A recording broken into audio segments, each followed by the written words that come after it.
Welcome back to Highly Respected. I'm your host, Scott Greer, and we've got another incredible episode for you guys today. I know it's almost the end of the year, but that does not mean the end of incredible and superlative shows from Highly Respected, so I hope you guys are all strapped in for this.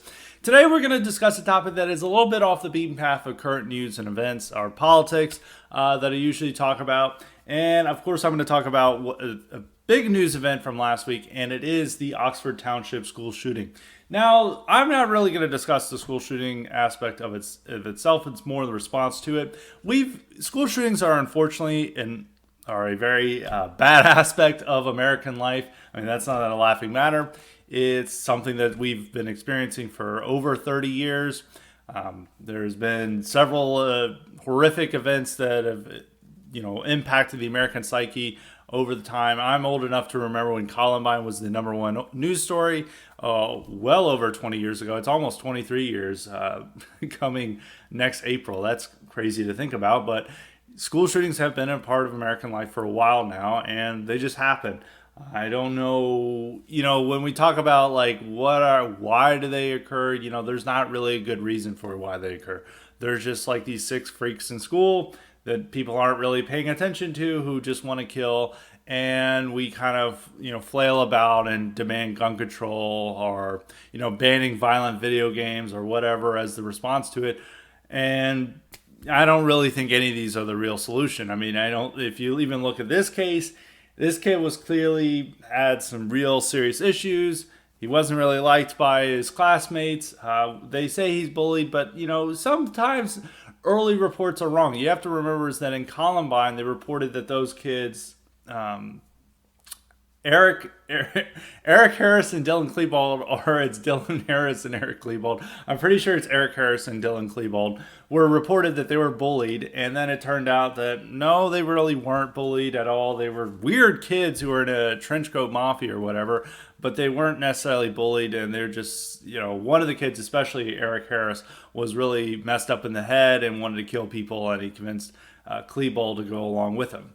And this is the same story for a lot of these things. Some of these kids get really bullied. I haven't really heard of an example of a really bad bullying situation in a very long time and a reaction to it, except for the Texas school shooting where there was the black kid who shot three people, or at least three people, and the media turned him into a victim, which is the first time I've ever seen that with a school shooting, but it's black privilege. But we'll get into that in a moment, or discuss more. So we always have these messed up characters. It's like the Nicholas Cruz guy, who I think was even out of school when he shot up, his Parkland, did the Parkland school shooting. It's Marjorie Stoneman Douglas High School was the name of the high school. These guys are just messed up people. We have a weird society that is full of mass shootings. We do have a lot of deranged people, and we don't really have a good way of keeping tabs on it. And I think with this school shooting, we're now saying, or at least with this district attorney, they're saying, we're going to punish the parents as equally responsible for this as their son. And a lot of people are cheering this on and they're like, oh, these people were so negligent. The parents were just so negligent and they were absolutely complicit in this. And they should be held responsible. And we want to hold them responsible. And you see this in a lot of the media, is that they're just replaying and repeating what the district attorney says word for word on this case. And I want to take a step back and cast a little doubt and skepticism on charging the parents with involuntary manslaughter, which is what they have, and several counts of it, and wonder what the precedent is being set here.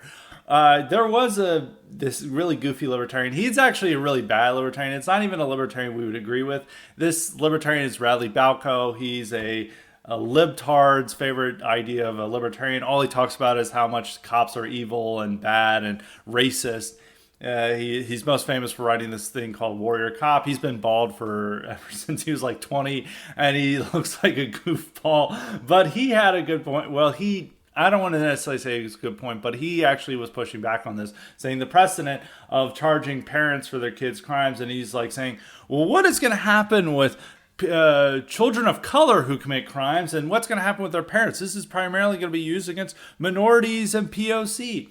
And, that got a lot of the liberals mad. I mean, because most of the people who follow him are liberals. And Joyanne Reed was like, I completely disagree with you. These parents bought their kid a gun, and they should be held equally responsible for this because of their lack of gun safety or whatever.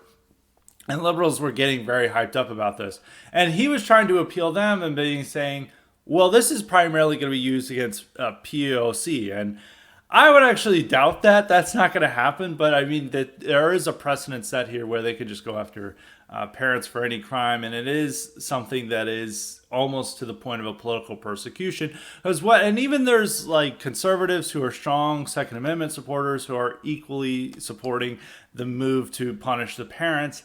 And, let's take a step back and look at the reasoning for why they're charging the parents. The Oakland County prosecuting attorney, Karen McDonald, you've seen her on TV. She's the blonde girl who's been up on talking about this case. Actually a Democrat, we'll get to that in a moment, gave the reasonings why they're charging the parents.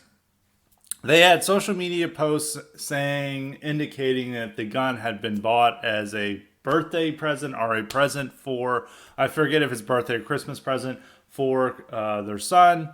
They also, that's one reason, and they're saying that they got this for the son, but they did not keep the gun. The gun was not kept with their son, with Ethan Crumbley's possessions. It was kept in their room, but in an unlocked drawer. So they're blaming that. That's another reason why they're claiming the parents are responsible, is that they didn't properly store the gun. The other reason is that when teachers had noticed that Crumbley was drawing this sick stuff, showing like a school shooting and saying, I just want to die, and these really dark negative thoughts in this drawing. And they on the day of the shooting, they brought the parents there and they addressed these drawings, and they're like, there's something wrong. You've got to get the kid in counseling. And do you want to take the child home or do you want to stay him in school? And they said, we'll let him stay at school. So one of the things, so they're blaming the parents for this, is that they did not check the child's backpack or notify that or take the child home. But this is almost like the school abdicating any responsibility for them stupidly not checking the child's backpack and not sending the kid home after making these threats through drawings. They're instead laying the blame entirely on the parents. It's like, well, the school couldn't have checked his backpack. The school couldn't have checked his locker. It was all the parents that were supposed to do this. And it's like, they're on school property. The school noticed a problem, and the school decided that it was up to the parents to do anything about it, not the school itself. So it's the school there noticing that there's a problem, having the ability to prevent it. A teacher had noticed, they had sent the kid to the principal's office, but nobody at the principal's office, no teacher, no school official decided to search through the child's backpack.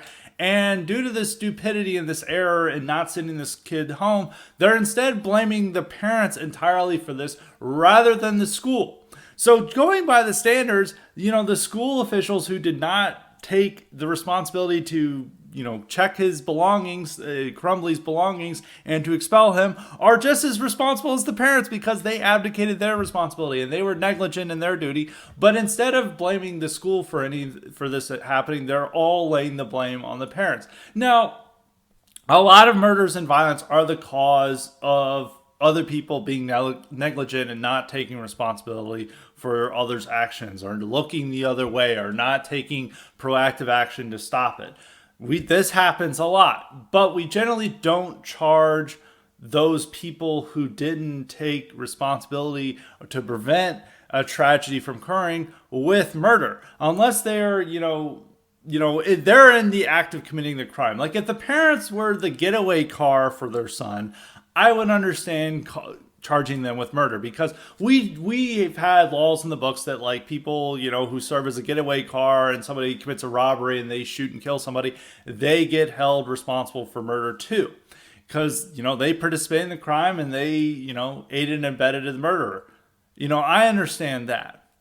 The parents didn't do that here. They didn't, try to hide their child. And the other thing that they're showing responsibility for is that the parents, when the news reports broke out of a shooting, the mother texted her son saying, don't do it. Maybe she should have been stronger in that. Of course, she should have been stronger in that. But this indicates that the parents weren't, actively condoning the murder or trying to facilitate it. And then the father had reported his gun missing as well around the same time. And yeah, there's definitely negligent behavior. There's definitely bad parenting involved here. But does this really rise to the level of involuntary manslaughter? Are we willing to accept this new precedent for this? And I'm not quite sure about that. I think this is a Democratic prosecutor who is trying to make a name for herself. Nobody sympathizes with school shooters at all unless they're black and have a family who will claim that this is a civil rights issue. And everyone hates this school shooter and the parents, rightfully, understandably so, but they don't make for sympathetic people. Everyone hates them. Everyone, is demanding vengeance and punishment for this. And the kid himself is going to never see, the free world again. He's going to be in a jail cell for the rest of his life. They're charging him as an adult with murder. That's warranted. I don't understand really the terrorism charge. That's another thing I began noticing with this prosecutor is like, we're charging him with terrorism because he terrorizes school. And it's like, well, most murderers and other criminals do terrorize people when they commit a crime. Like if you violent mugging, that person terrorizes the people that he's attacking. He terrorizes his victims, but we don't generally charge that person with terrorism. I don't know about that standard to go with it. It's not the worst thing in the world. They just want to add as many charges as they can to ensure this kid stays locked up forever. I understand that, the kid probably should stay locked up forever. But when it comes to the parents, that's the real, problem here is that any time that somebody could use a gun in a crime, they could find other people responsible for it for not doing their due diligence to ensure that this person doesn't commit a crime. And we're a very individualistic society. Even when it comes to children, we always try to blame everything on the individual. But now we're trying to pretend that we're a community, that we have this collective communitarian vision where we're all supposed to come together and be responsible for each other. And generally parents are responsible for their children. But we have never really charged the parents with the school shooting itself, even when parents were clearly, and most school shootings have a similar scenario where the parents saw the warning signs and they didn't act proactively on this. I mean, this was like that in Columbine. This was like this in Parkland. And pretty much every school shooting, you will see the parents, unless they are killed themselves. I mean, there's a lot of school shootings where the shooter first kills one or two of his parents prior to the shooting. There's all these examples, but we generally don't charge the parents with this. And now we're charging the parents with it, and it's kind of just sating the public desire for vengeance. Everyone hates the parents. Everyone wants to blame the parents. Nobody cares that they, are getting charged with involuntary manslaughter. People are like, oh, this prosecutor is getting a name for herself. She keeps giving these press conferences, and she's setting a new precedent by charging the parents. And people are like, that's what we need to do, is start charging with the parents. It's not really going to lead to more responsible parenting. It's not going to really change the social dynamics that are leading to these mass shootings and school shootings. And unlike what Radley Balco said, this is definitely not going to lead to people of color being charged for crimes and shootings that are committed with guns. They hardly charge black criminals for the crimes that they commit that are like stabbings and beatings and stuff and like shootings. They're not going to charge the parents. I mean, in a lot of cases, the parents aren't even there. So it's like they always have to use non-whites to argue against bad policy. I mean, they've used this with the expansion of the security state to deal with domestic war on terrorism, to spread the war on terror on the home front in response to January 6th and domestic extremists.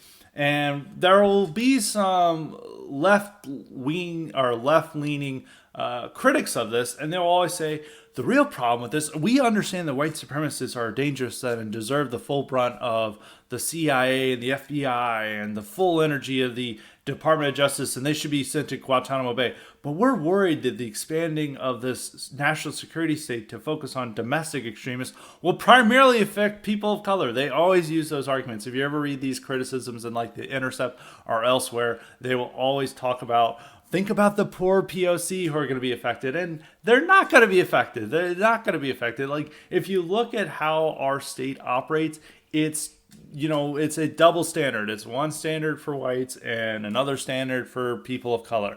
And people of color and non-whites are treated much more sympathetically and get a much fairer treatment and, much more lenient treatment than do white criminals, as we're seeing now. I mean, we have systemic racism, but it's not occurring in the direction that liberals think it is. It's occurring in the direction when they have a public white criminal that they can throw the book at them and even charge their parents for the crime, and they would never do this to a black suspect. And we have an example of this. We have a clear example of this in the Texas school shooting that happened recently.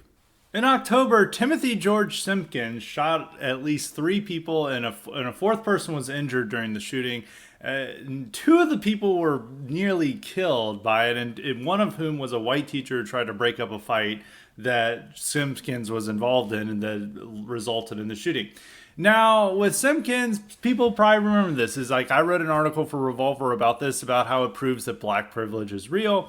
And in the story, of course, Simpkins is black. When this story happened, Simpkins was released the very next day on a $75,000 bail.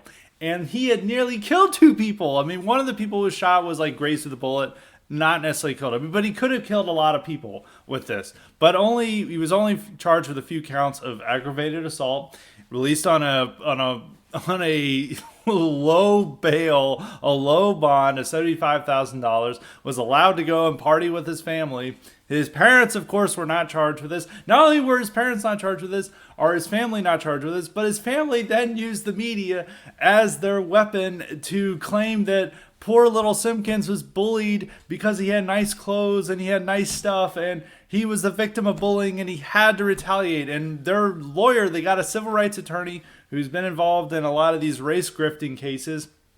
She's black as well, and she's going on about how this isn't a normal school shooting because the child was bullied. Poor little Simpkins, who's 18, by the way, was bullied, and he had no choice but to shoot the white teacher who tried to break up the fight and nearly killed him.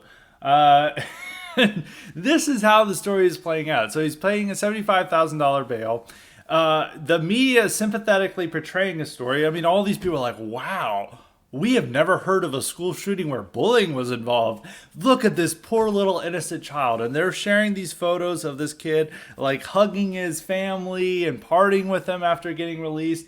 And he faces only aggravated assault. So not only is his family not charged with this, they're able to spread their story, and they're able to claim that their son, who nearly killed people, was actually the real victim. And we're seeing, and there's also these ridiculous stories that people are complaining the media is using old photos of Ethan Crumbley, and he looks like a 12-year-old. I mean, well, he is 12 years old. He looks really young, and they're trying to portray him as an innocent little kid, and this is racism. They would only do this for white people, and it's like, they're like, these are the only photos we could find, first off. Nobody's sympathetically portraying this kid because everybody, the whole media is like celebrating the prosecutor for arresting the parents and celebrating the prosecutor for pressing terrorism charges against them.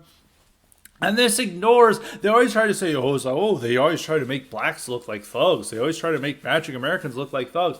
And that's not the case. Whenever, the most famous story of this is Trayvon Martin, where they showed, Trayvon Martin was a 17-year-old who looked like a man, but they kept showing photos of him when he was like 12 years old and just a little kid. And they didn't show that he was like 6 foot tall and like 180. He's like a pretty sizable person. He was the size of an adult when he was killed by George Zimmerman.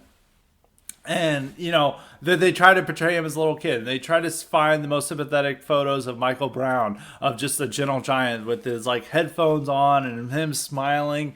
They try to ignore the fact that he had violently assaulted people at a gas station, convenience store, or at a convenience store prior to being shot by Officer Darren Wilson in 2014. And they do this all the time. They always try to portray, and they'll be fully grown black men who are, arrested or killed in these attacks, and they'll try to portray them as children. They portray George Floyd as a child, and even though he's in his mid 40s, they're like, when he wanted to grow up, he wanted to be a Supreme Court justice, and they took his dreams away. And it's like, he's a mid 40s convicted felon. Like, what was he supposed to do with his life? And they did this with Freddie Gray, who was, I think, in his mid to late 20s when he died in police custody, and they kept claiming that he was a little child and a teen, and it's like, the dude was 27. I don't think he's a teenager anymore. They always do this innocent little child act when it comes to black criminals. And then there's this one time where they show this kid who looks weird at 12 years old, and nobody's trying to sympathetically portray this kid. I mean, even they did report that he's bullied, but everyone just angrily reacted to that. There's very little sympathy for this shooter. I mean, Warren, rightfully so. I'm not, complaining about that. But, they're trying to pinpoint any of these differences, and then they portray these myths that they have about how we react to crime and treat crime. And the reality is totally different. I mean, we have, they always like to say, imagine if this was a black child. And they always used to say this with Rittenhouse, if Rittenhouse was black, he would have been dead. It's no, he wouldn't. He would have never been charged with this. If this was an Arab Rittenhouse, he'd be in Guantanamo Bay. And it's there's actually another story proving that this is wrong. There was a Muslim mass shooter in Colorado. He killed all of his victims were white. He killed about 10 people. This happened a week after the Atlanta spa shooting. This happened this spring. The guy was a Middle Eastern immigrant. His name is Ahmed Ali Alisa. I'm probably butchering it, but whatever. You get the name. People thought he was white when he was originally arrested, and then they found his name, and then they looked at him closely oh, wait, this guy isn't white. And then they had found evidence that the guy had anti-white sentiments, from people who knew him in high school and elsewhere. He seemed very aggrieved against whites, and all of his victims were white, and he killed 10 people at a grocery store for no reason. And this person was just found mentally incompetent to stand trial. So people were like, oh, he'd probably been taken to Guantanamo Bay and waterboarded and stuff. No, he's actually receiving more lenient treatment than a normal white mass shooter because he's being found, he was totally mentally competent when he went in and murdered 10 people in a grocery store. But now he's he's just, he's feeling mentally unwell. We can't, he's not mentally competent enough to stand trial. And it's once again, these notions that liberals have about our criminal justice system and how our society works are completely at odds with reality. It's everything goes easy is much easier if you're coming from a protected class and a victim category when dealing with the criminal justice system and when dealing with media treatment. When they learned that this guy was non-white and a Muslim, the media buried the story because they wanted to compare this story and with the Atlanta spa shooting and showing how dangerous white men are, and they're the most dangerous people, and white terrorism is the number one threat. And then when they learn, oh shit, it's a Muslim immigrant. Well, no, we'll bury it. Let's go back to returning about the Atlanta spa shooting and pretending that this is an anti-Asian hate crime, even though all the police and the district attorney say it's not a hate crime. Well, we're gonna bury the grocery store shooting. It's all the victims are white. That doesn't matter. Only if they were from a protected class do we care. And so they buried that news story. No longer matters. And that's what happens with our justice system. And I think people should worry more about the district attorney's motivations here in the Oxford Township shooting. Because you have to wonder why is she so gung-ho about this? One, she's trying to make a political name for herself. This happens with all district attorneys. They want to be, state attorney general. They want to be governor. They want to be senator. They know that the path to that is paved with these high profile cases and getting their name out there and looking like a hero for what they're doing. And so she is trying to make a name for herself with this story. Now, if you're a conservative and you care about the Second Amendment, you should worry about this with the gun rights implications, is that if you or a parent and somebody steals your gun and they use it, then you can be found criminally liable for this. And that's what really the son did. He stole the weapon. He was not supposed to have that weapon. They did not, even though they claimed it was a birthday possession, they did not keep it with their son. They kept it in their own room. Now they of course should have properly stored it, but is improper storage amount to manslaughter? No, I don't think it does. And I think you should be worried about this because, first off, you're going to expect, I guarantee you're probably going to have the district attorney start to make, some gun control sounds because she is a Democrat. She is trying to make a name for herself off this story, and she is loving all the media attention she's getting. And she is using this to build a political career for herself. And she is a liberal. She is an awful. And she feels that charging the parents is the way to do that, is that we're sending a tough message about school shootings.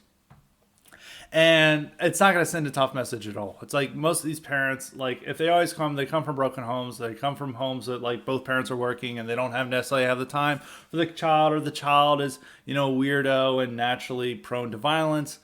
There is no way to keep responsibility of the child. I think this goes along with a lot of the school shootings, is that both parties here, the school and the parents, weren't proactive enough.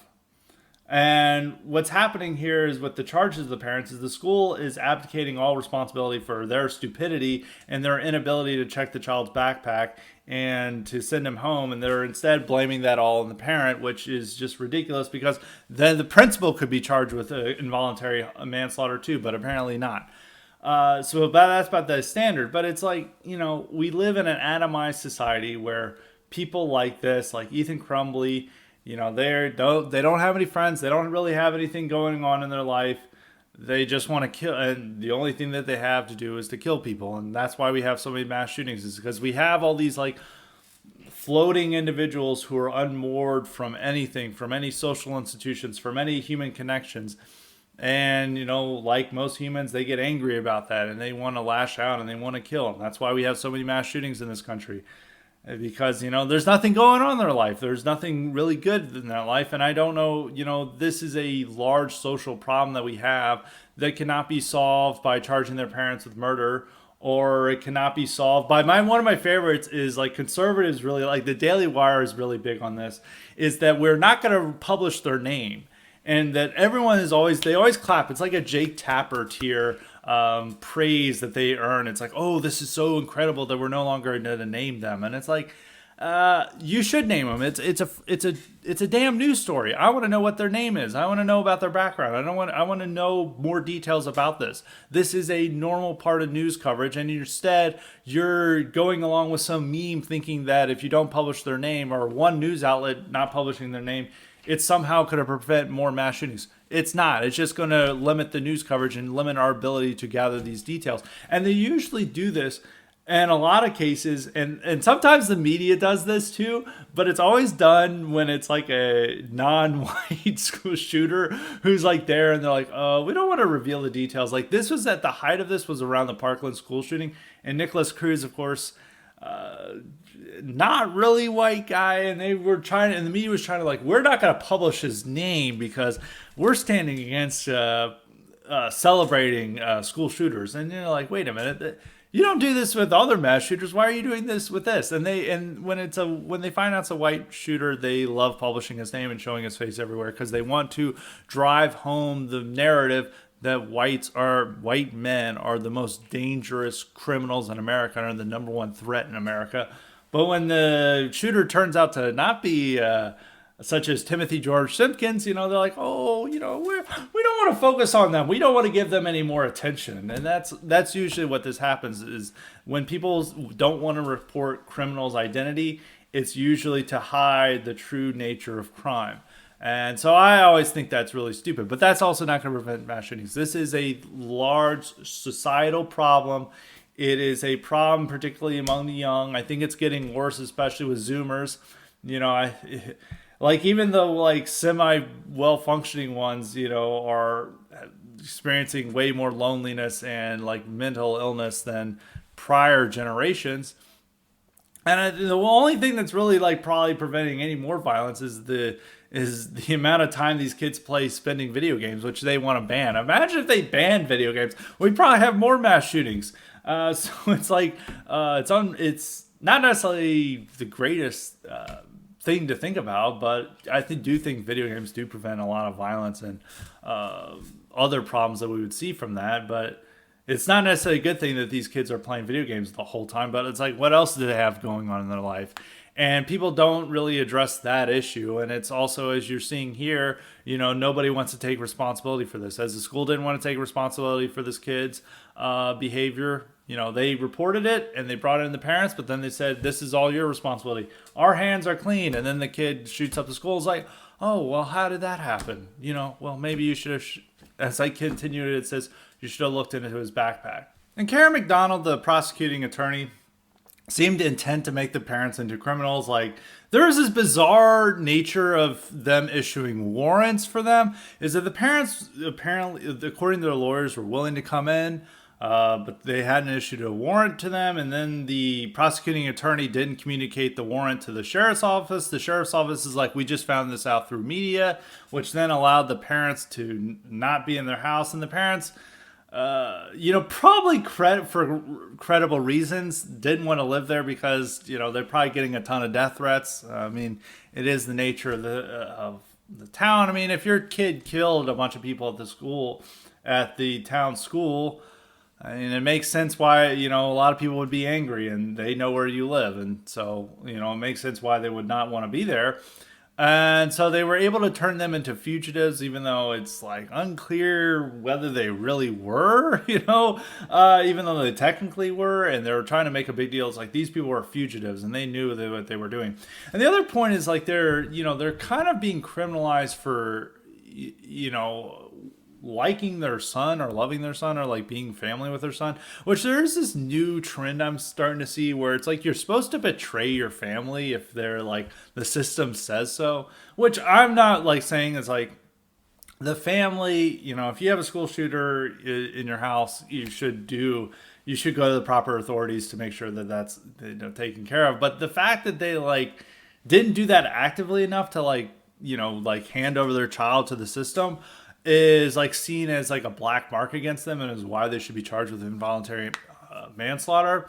And I do find this like way, it's like you're supposed to treat your family members as nothing, as just like random people. It's like not people you would have any particular loyalty to. I'm sorry, you see this in the Chris Cuomo case. I mean, this is completely different from the school shooting with him and his brother. And Tucker Carlson made this note. It's like one of the few only good things about Chris Cuomo is how loyal he is to his brother, and how he tried to help out his brother in the difficult situation he had with these women claiming sexual misconduct against Andrew Cuomo, and him going after people.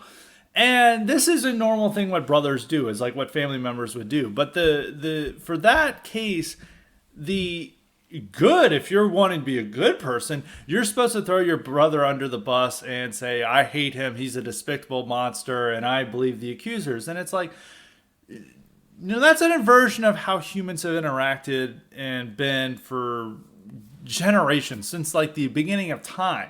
Like, we've always placed more loyalty on those we're related to by blood over people who are strangers or outsiders. We've always had more loyalty to family over non-family. And now that's supposed to be demonized and inverted and thrown out the window, and saying like, no, you're supposed to treat your family members as just like random people on the street, is just the same as any other person. It's like, no, you're going to have more loyalty to them. And that's going to mean you're going to do things that may not be right, but in the context of helping your family, you think that that's like a higher loyalty. So Chris Cuomo, even though I think what happened to Andrew Cuomo, I mean, Andrew Cuomo is a scumbag, so is his brother. But what brought him down is so stupid and idiotic that like he like hugged women and like gave them smooches, and that this is like a criminal offense is just so ridiculous and idiotic that I actually will support Chris Cuomo's behavior in this, because the women who accuse Andrew Cuomo are so much lower than Cuomo. And Cuomo like got grandmas killed due to his COVID policies, but by sticking, and that's what he really should have been impeached over and should have criminal offenses, is by him throwing people who were sick with COVID into nursing homes, and that like like brought death and havoc to those nursing homes. That's really the problem with him. But instead, he was brought down by these horrible awfuls who are just like, I felt so violated when he held my face and said, "Oh, you're beautiful." And it's like, oh, shut up. Like, this is so stupid. I actually support Chris Cuomo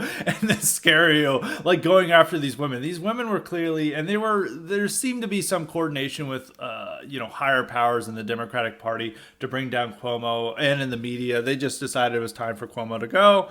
And they use these sexual misconduct allegations against him. But in this scenario, like the media, as they said Chris Cuomo should have said, "My brother's a monster. I hate him. I believe these women fully." And it's like, no, that's inhuman behavior. You're supposed to help out your family. And even in this scenario where it may not look right. And that's why it's like, it's understandable when like family members like hide like their brother or sister or whatever they're hiding from the law or whatever. It's not necessarily the right thing, but it's understandable why they do that.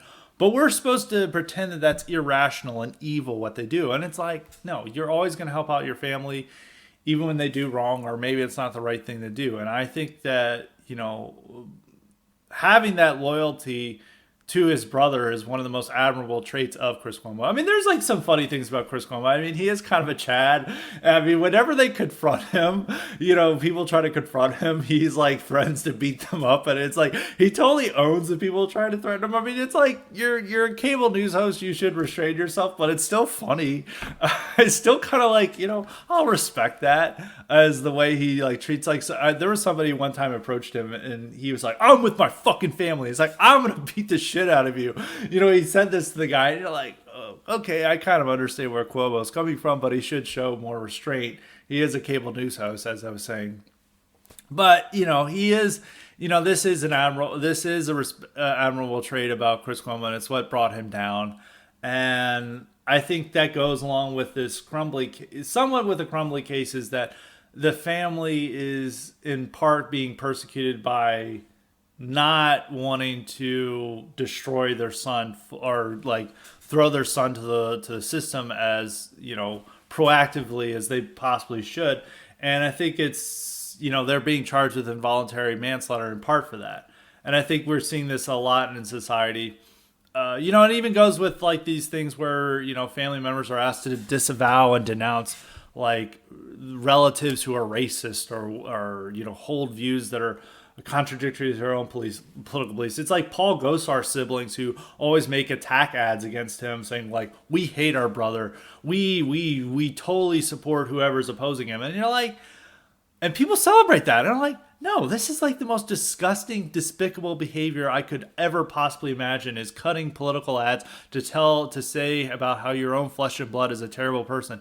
This is disgusting, but those like siblings of Paul Gosar are always celebrated and lionized. This is also a case with Laura Ingraham has a gay brother who always trashes her and their parents to the media, and he's celebrated and treated as a hero. And this is inverting one of the most natural human behaviors and one of the things that we would see as honorable and admirable behavior that humans could have is by sticking with your own flesh and blood. We now turn this into a negative quality that shows that you're an evil monster, and that the really good people trash their wrong thinking relatives to the media.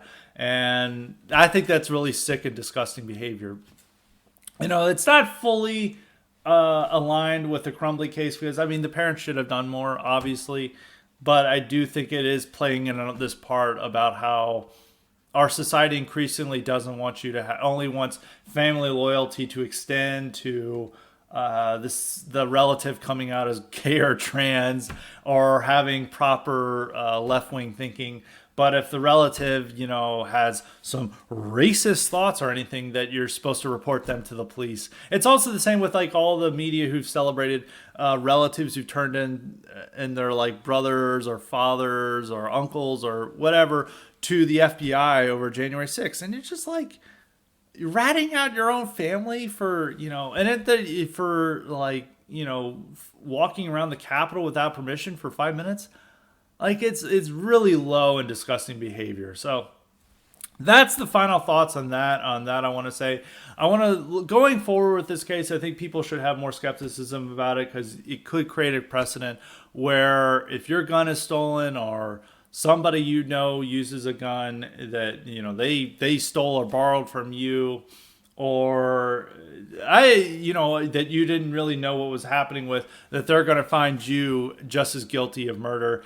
And this will only apply to public high profile cases involving whites. It will not involve people of color or non-whites, as we've seen in the Timothy George Simpkins case. Like, nobody's asked where that guy got the gun. Nobody's asked, like, where did he get the gun? And it's like, oh, well, who knows? He just had it. He needed it for protection, to protect him from bullying. So, yeah, that's like one of these things going on with these cases. So keep an eye on it. Have some skepticism. I know when I look at this district attorney that she is an awful prosecutor, and I automatically have suspicions of her, and I think I'm going to be proven right. So that's all for that subject. And now I'm going to move on to the cognitive elite question, which is going to take up most of our time today because it's a big subject.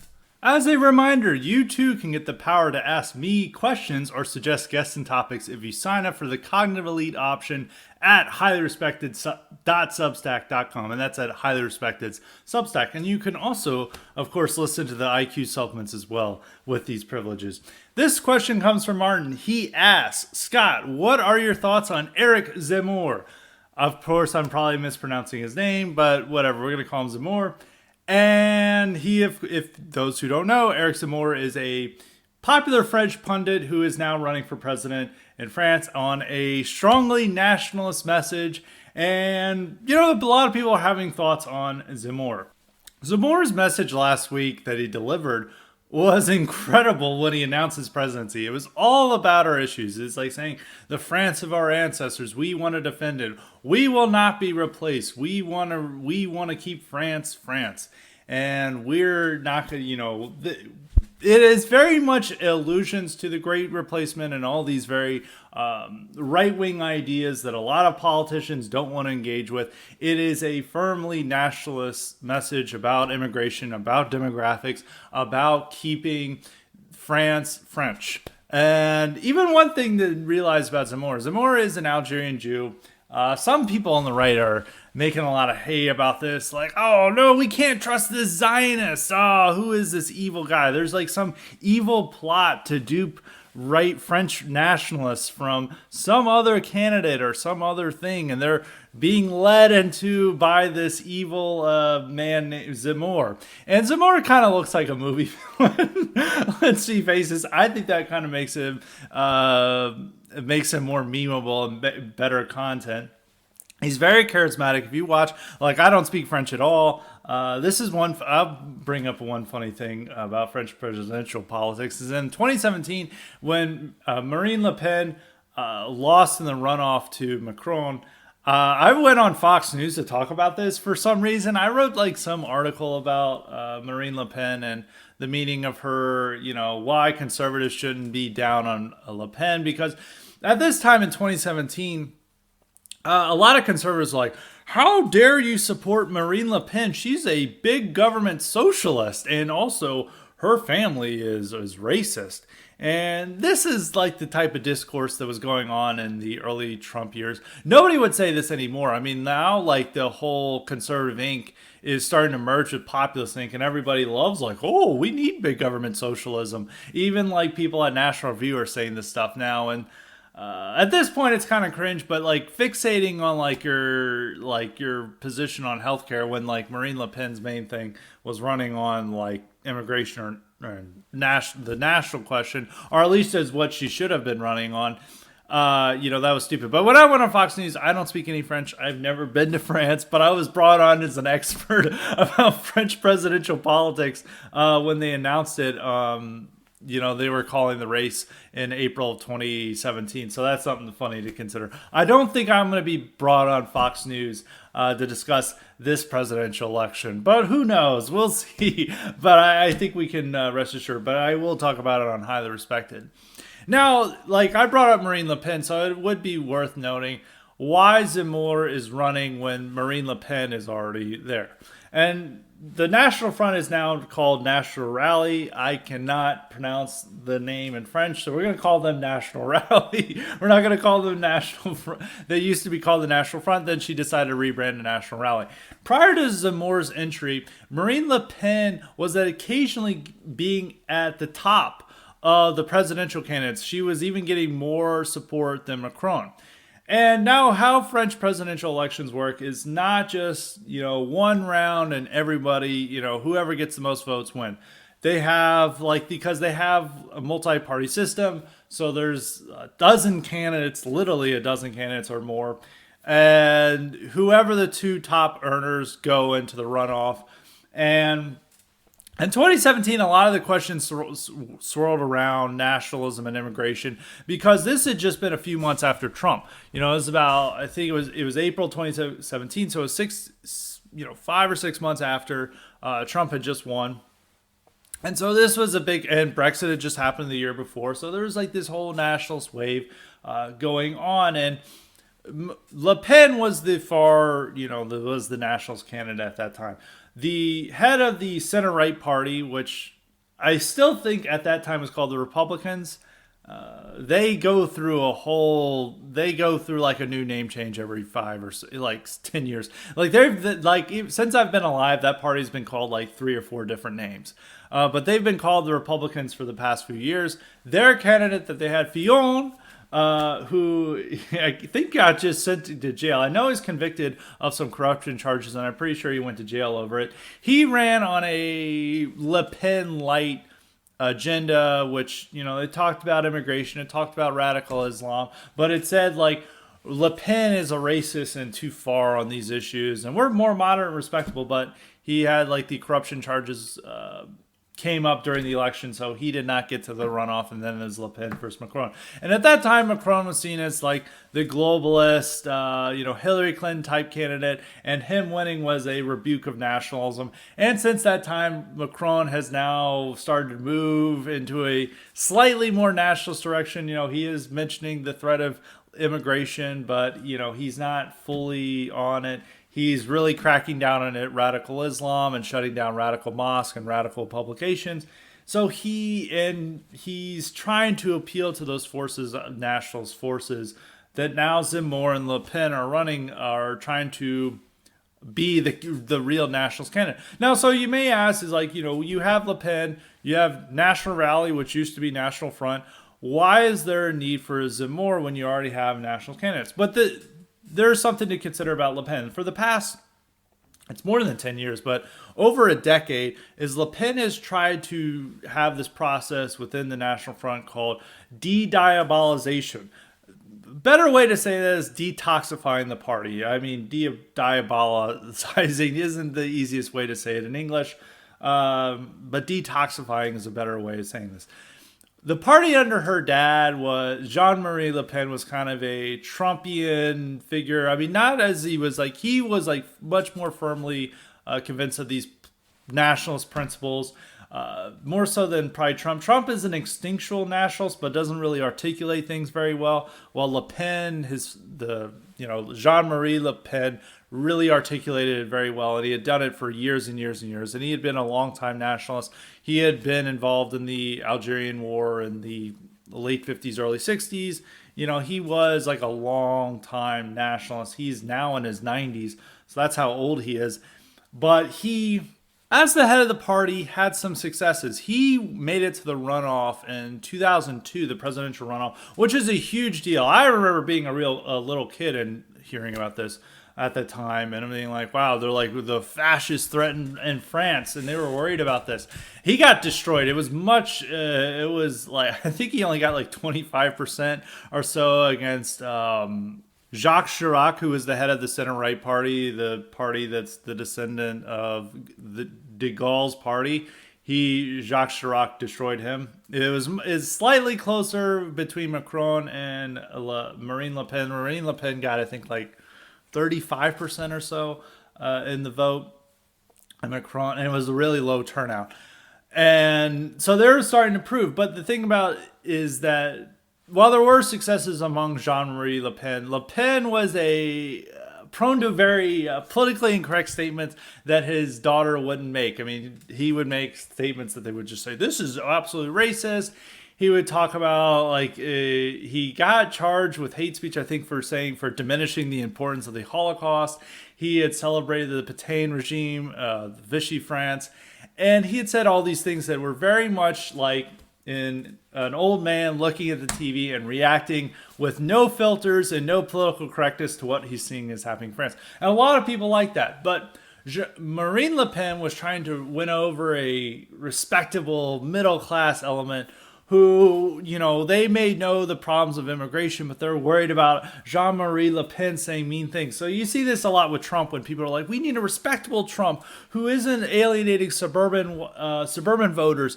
We need that type of person. So there was that type of response to Jean-Marie Le Pen, even though his statements were probably probably better articulated than Trump, but, they were part of the same punching from the gut or gut punches to the system. What he was saying, it was straight from the heart what he was saying, and it was no filters at all. And so it was very appealing, but people were like, how dare he say this, even though Marine Le Pen has also been charged with hate speech like her father. But her hate speech is just like posting like ISIS beheading videos and like showing like this is how bad Islam is. So for the last decade or so, Marine Le Pen has tried to de-diabolize the party, and that has involved purging her own father from the party. He got kicked out.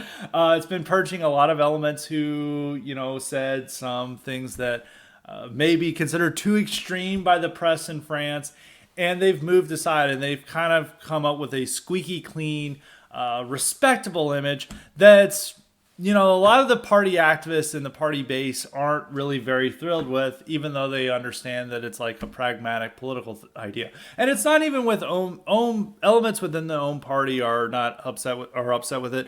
Marine Le Pen's niece, Marianne Marshall, I think she's dropped Le Pen. I know there's been some reports, but Marianne Marshall Le Pen, who's spoken at some national conservatism conferences and has spoken at CPAC. And she's part of the right-wing faction of the National Front, but she's currently out of electoral politics. Apparently she's focusing on some think tank or something. So she's not really competing with her aunt for control of the National Front. So there's this element of that, National Front National Rally has cared too much about optics and has eliminated this emotional, powerful message about what drew people in the first place to Jean-Marie Le Pen and his party. And Zemmour is taking that up and now delivering this powerful message about immigration and demographics that doesn't seem to be, all honed in on focus groups and just worried about like appealing to respectable types who may be worried about offensiveness. No, it's just straight from the heart, straight gut punches, just like, here's what we're saying against the system. And it's really electrifying people. I mean, he had his first campaign rally this weekend, and it looked like a Trump rally. And there was complete with fights and brawls between left-wing counter-demonstrators. One left-wing counter-demonstrator tried to put Zemmour in a headlock. And there were people who tried to have this group that's like a Antifa group try to say no to racism, and the whole crowd like reacted violently towards them. It was like very much Trump-esque when we saw in 2016. And that type of energy is very much with Zemmour. And that energy really isn't with Marine Le Pen. Now, one of them is likely going to be the person to go against Macron. The Republicans, the center-right party, they just had their own primary selection process. And against all expectations, the most nationalist candidate was the top vote getter. So they're having a runoff. It's between him and I think like some libertarianish person. And it's also once again showing that the Republicans realize that Zemmour message, this nationalist message that's appealing to immigration and demographics, is what's going to, that's at the center of France because the French presidential election. Because even Macron is now trying to appeal to it. There was even a debate between one of Macron's officials, I'm pretty sure it's the interior minister who's fairly right-wing, and Marine Le Pen. And the interior minister, when they were debating radical Islam, he was trying to call Marine Le Pen a cuck for not being tough enough on Islam, because she's like, oh, we're not going to shut down mosques or something. And then they're like, no, it's something of that sort. And they're like, no, we are going to shut down the mosque. Like, you're being a cuck for about this. So even Macron's people are trying to appeal to this moment that's very much concerned about radical Islam. It's very much concerned about will France still remain French? Even though with Macron, he believes everyone can be French. It's like a part of their culture. And, you just assimilate into it. There's no real ethnic heritage. Even though with like Zemmour, he's not necessarily typical ethnic French with his background, even though he says like I'm an Algerian Jew, and he tries to appeal to the Pied Noirs, who were the French who lived in Algeria, and many of those French who had to leave Algeria after France ceded it. They definitely consider themselves French, and they're very much a part of the right wing in France. He's trying to appeal to that heritage, just defend himself as French. And when you're looking at polling in the French election, it's at least 2/3 of voters want somebody who is serious about radical Islam and is serious about curbing immigration. And even with Macron is talked about curbing immigration. Not to the same extent that Zemmour and Le Pen are, and not into the same way about defending French heritage and French identity as Zemmour and Le Pen are. But he is talking about this, and he has said that the EU needs to control its borders and it needs to get tougher on border security. And this is, of course, going to play as a big campaign theme with what's happening on the border with Poland and Belarus. And we could see, and also with the Afghan refugee inflow that's probably going to happen as well. You could see another repeat of summer 2015 with all these migrants building up in the Middle East and then trying to burst forth, especially with Turkey may try to let them through. I mean, this is going to be a major issue in the campaign. And Macron is definitely further to the right of even Merkel and Germany's government, even though Merkel's technically center right. But especially the new German government is now left wing, and they're wanting more immigrants. And you could see this in other places throughout Europe, where people are wanting to maybe open up the borders a little bit to let migrants in. But Macron is one of the major figures in Europe pushing for closed borders. And this is due to a political calculation. I mean, this is completely at odds with what he ran on in 2017. But he realizes this is what France wants. So he's running on that message, even though the most moderate and watered down version of it. Zemmour is running, of course, on running it. He's running on the most right wing and the most righteous message of it. Le Pen is running on a decent message, but it's trying too hard to be respectable, and it's watered down, and it's not really the gutsy stuff that Zemmour is delivering. And even the Republicans are trying to get on this.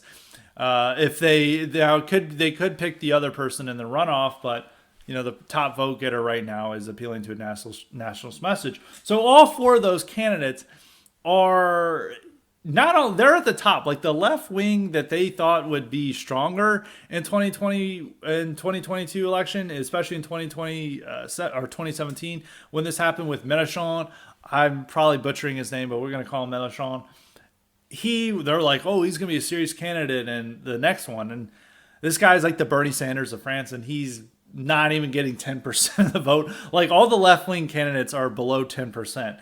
And so the top vote getters are these four, and it's amounting to at least 2/3 of the vote, even at this moment. So France is wanting to defend itself, and even with Macron, and Zemmour is getting into this too with talking about political correctness, but even Macron is getting into this too, even though his government enforces political correctness because they arrest people for hate speech.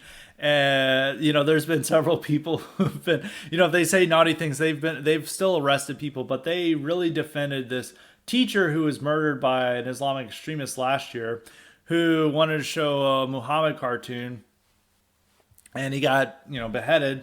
And Macron really made this a point, is like, we're going to defend free speech. And him and his government have been really attacking wokeness coming from American universities. They've been blaming like they were using like critical theory at the time. Critical race theory hadn't become popularized yet. But these type of concepts they were criticizing as these are an American import. These are totally anathema to France. France, we have a strong spirit of free thinking and free inquiry, even though this government still persecutes people for hate speech. I'm pretty sure Zemmour has been charged under the Macron government for hate speech. He's been charged several times. I don't know if it's before Macron or after with his hate crimes or hate speech charges. And of course, it's been like attacking immigrants, and they've said it's too racist. Now back to Zemmour, as we went over the larger scene of France and explaining what's going on there. What should we think about Zemmour? And I'm very positive about Zemmour. I think this is a high energy campaign. Lots of content. It's a happening. I think it's a much stronger message than Le Pen. A lot of this stuff gets lost in translation. We're not French speakers. Some of this stuff is, as I want to say, gets lost in translation. But you can just tell between a speech between Zemmour and between Le Pen that Zemmour is much more powerful. His opening message was based on identitarian ideas. I'm not sure if this is a criticism, but it was been based. People have been saying he had ripped this off from this identitarian think tank that does work with Jared Taylor and American Renaissance. I don't know necessarily ripped off is the best way, but was inspired or influenced by this think tank. I think it's the Iliad Institute, if I'm not mistaken. It's Iliad in French, but as you're seeing me struggle through French pronunciations, but that group, they've done work with American Renaissance and Jared Taylor. Basically the same wavelength, and this is what's influencing Zemmour. And Zemmour is influenced by a lot of other identitarian thinkers and ideas. He's a big champion of the Great Replacement theory, which people like to say is a conspiracy theory, but he's championed it. He is essentially what would happen if Tucker Carlson would run for president. It's roughly analogous, but I think Zemmour, there are things in the French context that don't necessarily carry over into the American context very well. And so it's a very powerful message. It is, I think Bronze Age Pervert had a really good point about this on his what is allegedly his new Twitter account. I don't want to dox his new Twitter account. But there's somebody that people claim is BAP. We can't say if it is him or not. But he was on Twitter and he's saying one good thing about Zemmour is that it's refocusing the right-wing nationalist energy back to the core issue of immigration and away from the things that Populist Inc. has been able to muddy the waters on around Orban and the Polish government about family tax subsidies and stuff, child tax credits and family subsidies, and that thing, which, are nice and there's some interesting points about it. But I don't think it carries over well into the American context, what Poland and Hungary are doing on that for many reasons that I won't get into on this podcast.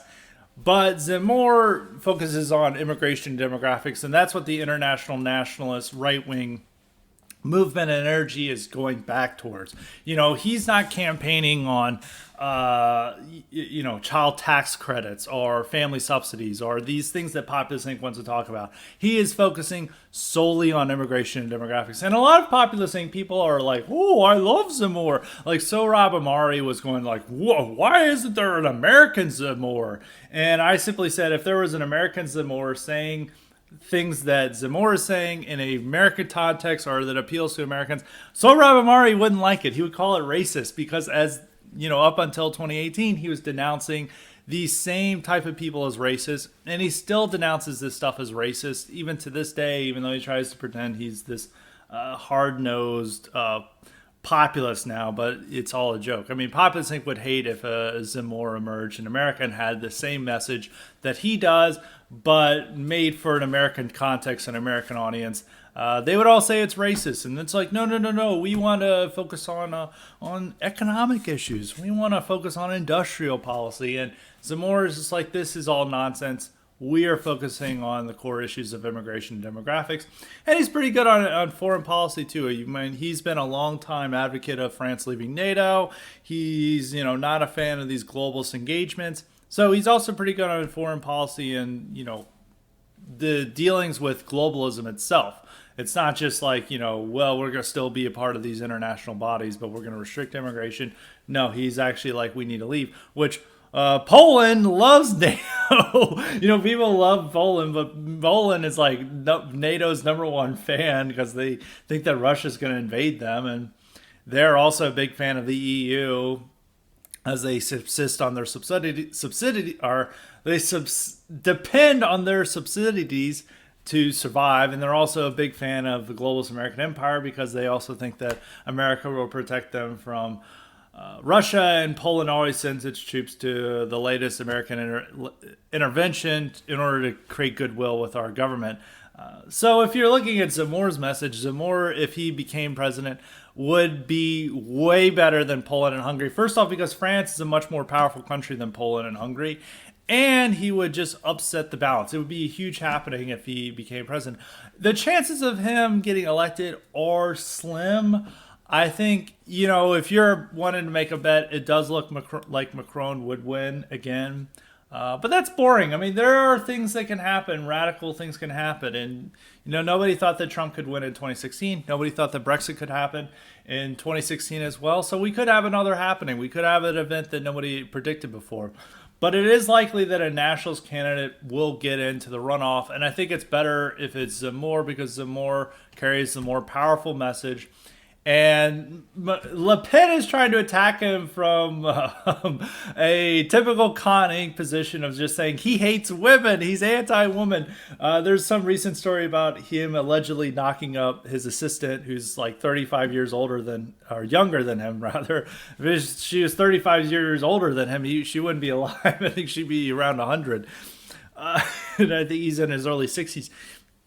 This woman, and it's like, oh man, this is going to destroy him. It's like, do you know France? Like, they all have mistresses. I think one of the funniest is Hollande, who is the president prior to Macron.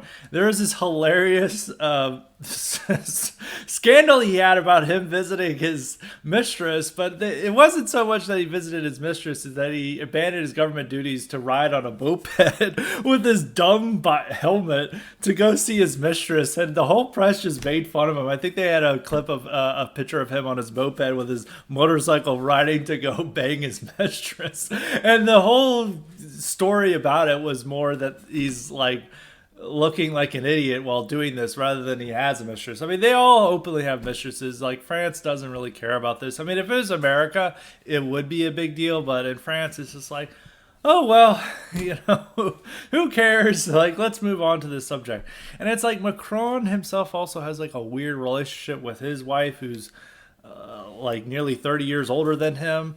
And, it's more like his mom, and there's something weird there. So, I mean, it really can't attack him for his personal life. I think most French people would probably rather have Zemmour. They're like, oh, we understand this. We don't understand what's going on with Macron. So, I think it's exciting that he's running. I think his campaign is going to be a big energy boost. Just not to the, to the international right wing itself. I think it's something, it's a model we can look forward to our own country.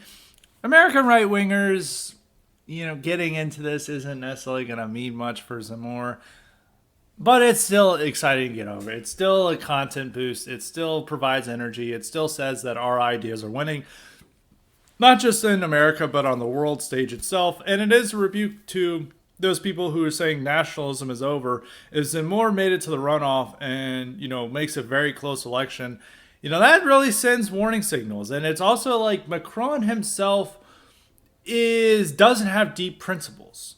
Macron just wants to be a Jupiterian figure. He wants to be this great authoritarian or this great world leader, and he doesn't really care what policies get him there. And I think if Zemmour came in a very close second, Macron would then be, ripping off his ideas in order to stay in power. So that's one positive thing that could happen, even if Zemmour loses. So that's something to consider. And I think, we do need these energy boosts. It's going to be a long time before the 2024 presidential election, which we will be supporting Trump then, of course, if Trump runs. And I think now, this does keep this in, the Zemmour campaign keeps on focus on what we mainly care about is immigration and demographics, keeping the Western, and having a powerful messenger who's not afraid to be politically incorrect, who's able to speak to the people and to use sometimes crude phraseology and, be a populist speaker, imitate the populist style. I think it's very inspiring, and it's something to, emulate for our own context when at this time we have Populist Inc. that's trying to dictate where we should be heading and want to be heading towards a respectable Trumpism shorn of what made it powerful, what made it attractive to the right wing, and instead try to make it so respectable and so boring and anodyne that what's the point of it? It's just like bears no resemblance to, or bears no real difference from conservative Inc. And you could see what's happening. That's what Marine Le Pen did with nationalism in France. She made the National Front boring, the National Rally just so uninspiring and businesslike and professional and buttoned up and worried about extremism accusations, that now it has left a huge gap to the right where a powerful, articulate messenger can take that energy and can threaten her chances at making the runoff and show himself as a more appealing and powerful nationalist than her. And some people want to get caught up on his identity and background. It's who cares?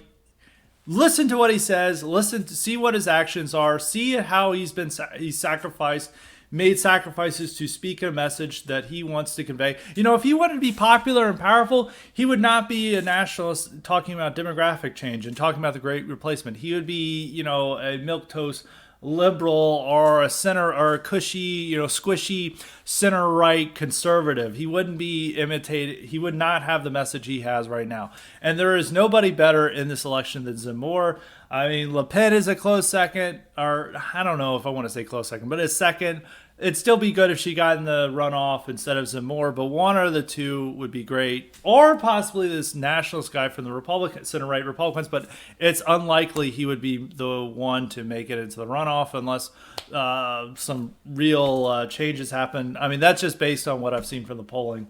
So people shouldn't get so caught up with his background. I mean, first off, it's not our country. I mean, maybe if it was our country and we fully could grasp the context and the language being used by these people, I think once again, unless you're a French speaker who really, really, really knows in depth of what's going on in French politics, you're not going to fully grasp the situation. But just from a perspective, an outsider perspective in America, and seeing this in the broader context of international nationalism or right-wing movement, or even in the American context, I think Zemmour provides an inspiring example and a powerful example of how our message can really capture the imagination and energy of ordinary people. And all around the West, people want this message. You just need the right messenger to do it. And for whatever Zemmour's goofiness and eccentricities, including his atypical background, he is the right messenger for right now, and I hope he does really well. And I hope he's the one who makes it a runoff. And so, American right-wingers, if they're looking towards the French presidential election, not that our support really matters, but I think you guys should have a very positive view of Zemmour. And that is all it is for today. Hope you guys are excited for the IQ supplement we will have later this week. Should be out on Wednesday or Thursday, so look forward to that. And I will see you next Monday. Monday. I said money for some reason, but Mondays are money indeed. So until next time, stay respected.